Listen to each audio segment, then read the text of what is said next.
Joget maut bos travel umroh di Kudus depan korban penggelapan dana 4,9 miliar divonis 3 tahun penjara. Sebuah video memperlihatkan bos travel umroh Goldie Biksal Midah, Zuhalaila Nova 39 tahun berjoget di depan korban penggelapan dana beredar viral di media sosial. Peristiwa ini terjadi setelah menjalani sidang vonis di Pengadilan Negeri Kudus, Jawa Tengah pada Senin 29 Juli.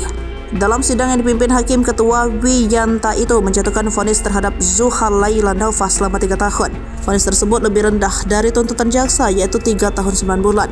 Momen bos travel umroh joget di depan korban itu terekam dalam unggahan TikTok. Bisa-bisanya menipu jemaah umroh ratusan orang coba dipenjara 3 tahun berjoget dia, tertulis dalam video. Dalam video tersebut nampak Zuhalaila yang memakai baju berwarna putih dan peci hitam itu berjalan di lorong PN Kudus. Dirinya didampingi oleh 2 orang petugas pengadilan. Sementara para korban penipuan umroh telah menunggu Zuhalaila untuk meluapkan kekesalan mereka.